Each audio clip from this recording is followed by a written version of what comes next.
Hey guys, you catch me at a very unflattering time as these spotlights kind of make me feel like I'm in a Sofa DFS advert, and you catch me at a strange time because I am actually, I've just finished work and I'm in the basement of my workplace, Vintage Books. I've just been recording a podcast. I am the producer of Vintage Books podcast.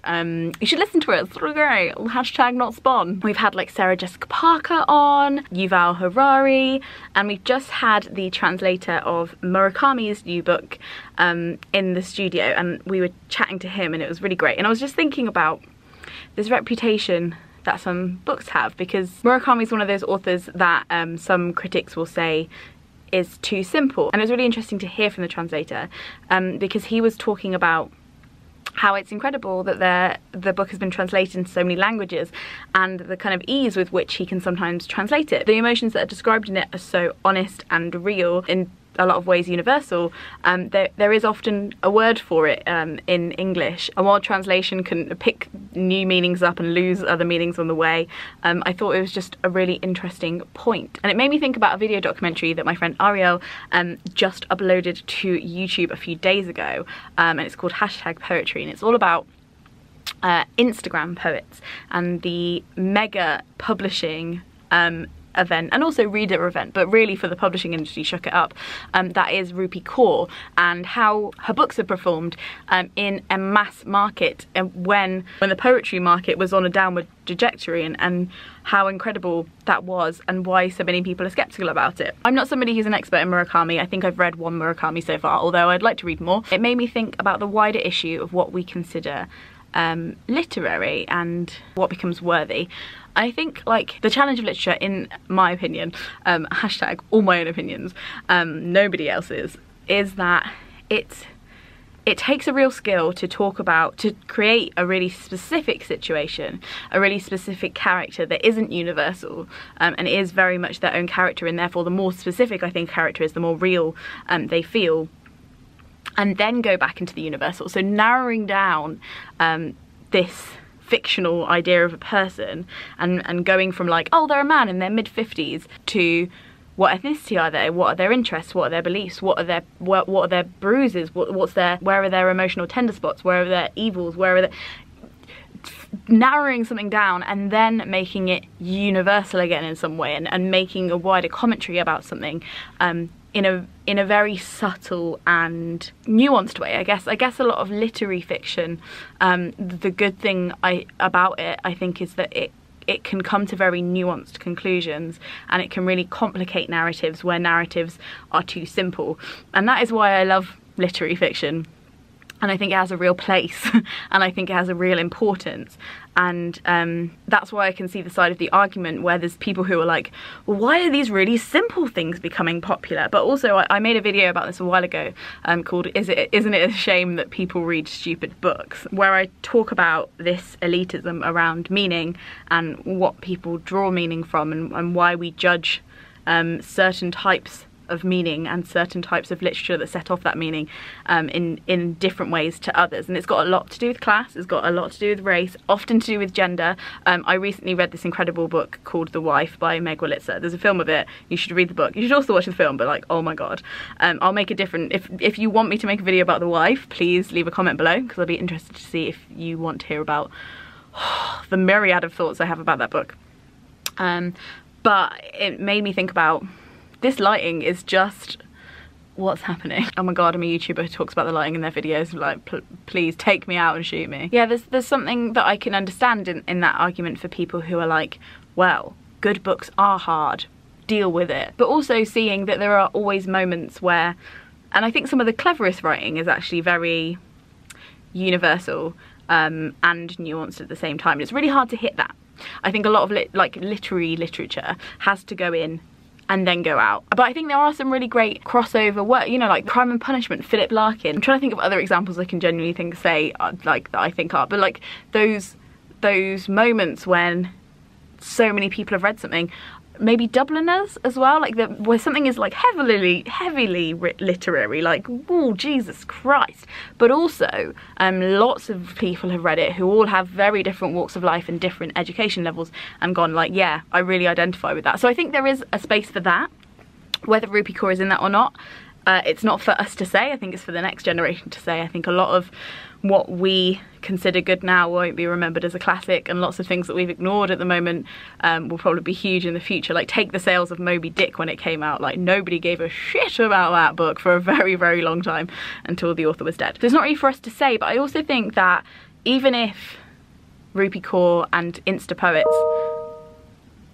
apparently I'm still getting emails, even if Rupi Kaur and Instapoets are basic, even if there's literature, which is how some people feel about Murakami, not me, but people do, that it's too simple, or it's like a horoscope, it's so universal that anyone could see themselves in it. I think that also has a place, and I think every human life has a time where they need to hear something simple. It's why the Beatles are so popular, and what frustrates me is that a lot of the people that will be sitting on Twitter like, well, there's people with their basic Instagram posts explaining like simple words that obviously everybody would identify with. I'm like, All You Need Is Love is probably your favourite song. I don't think it's really about education or class or experience that can sometimes dictate when you need a simple book or a simple poem. It's really what you're going through at the time, and there's lots of things and lines that probably aren't what the author intended them to be, which is like death of the author, which is a whole other thing, but like they're not what the author intended them to be. They're probably not the focus of the book or the song. Or there's something that I scrolled past randomly on Instagram and they just hit me in the face, because life is random and you need to hear simple truths sometimes. So I think there's a lot of like quotes from authors that are well loved that are battered around the internet without context, and I don't necessarily think that's a bad thing. I think if some people can get things from a phrase or from a quote or from a lyric without having a context, that's amazing. The context is what the author intended, and it's important to a certain extent, but I think it's all relative, and you don't have to. Basically, this is all a long-winded way of saying I think you should watch Ariel's documentary. It's great. She talks to Holly McNish and lots of other poets. But yeah, basically this is a way of me saying I think it's interesting that there are artists that make simple, universally applicable work because this should install hope in most people. A lot of us are the fucking same. There's not really that many actual individuals in the world. We're very similar, and that should be an excuse to try and draw together more, rather than thinking we're all unique snowflakes. And there's artists that make very complicated work that is very specific and can take a lot of time and a lot of study to properly invest in emotionally and understand, and then they go to the universal and it becomes very meaningful.